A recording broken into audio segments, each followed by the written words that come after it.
रईशपुर के गांव में एक बूढ़ी तांत्रिक औरत रहा करती थी। वो अपनी समस्याओं को हल करने के लिए किसी सुनसान जगह का सहारा लेती थी। एक दफा वो अकेली जंगल में जा रही थी। काफी फासला तय करने के बाद वो सोचती है कि थोड़ा सा आराम कर लिया जाए और उसे काफी थकावट भी महसूस होने लगती है। वो थकावट से मुक्ति पाने के लिए थोड़ा आराम करने का फैसला करती है।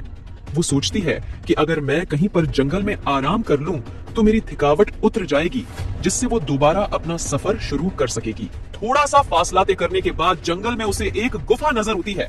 वो उस गुफा के सामने एक पत्थर के ऊपर बैठ जाती है और अपना मंत्र पढ़ना शुरू कर देती है और अपने काम में मसरूफ हो जाती है।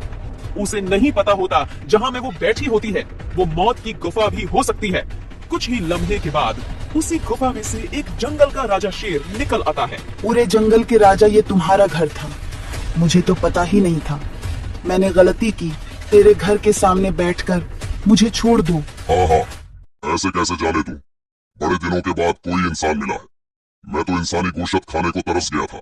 अब पेट भर के खाऊंगा। ऐ जंगल के राजा, तुम्हें मेरा गोश्त खाने से क्या मिलेगा?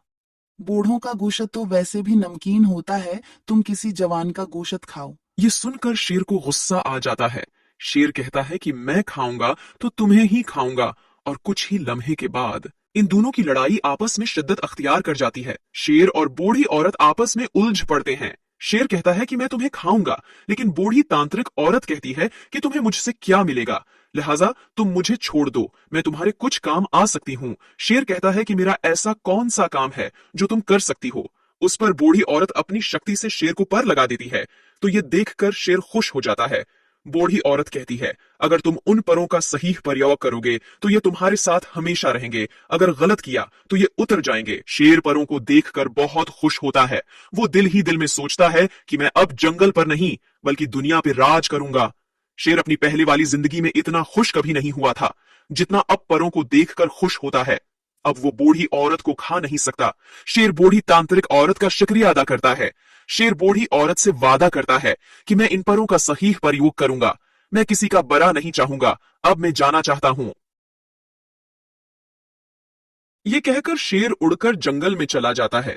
शेर उड़ता हुआ जंगल में मजे करता नीचे उतरता है और कहता है, हाँ हाँ हाँ हाँ हाँ, आज से मैं जंगल का असली वाला राजा हूँ। मैं पहले जमीन पर शिकार करके जानवरों को पकड़ता था। अब तो मैं जानवरों को ऊपर से ही उठा लूंगा। आज से मैं असली राजा हूँ। असली राजा हूँ मैं। आज से जानवरों को नहीं छोड़ूंगा। आज से मैं किसी भी उधर जंगल में छोटे से बड़े जानवर को कच्चा चबा जाऊंगा। आज से जी किसी जानवर की भी खैर नहीं है। अब मैं आ गया हूँ वापस। ये कहकर शेर जंगल में चला जाता है। हर जानवरों को सताना शुरू कर देता है। कुछ जानवर जिनमें बकरी और एक गाय होती है वो शेर के हत्थे चढ़ जाते हैं और शेर उनके पीछे लग जाता है।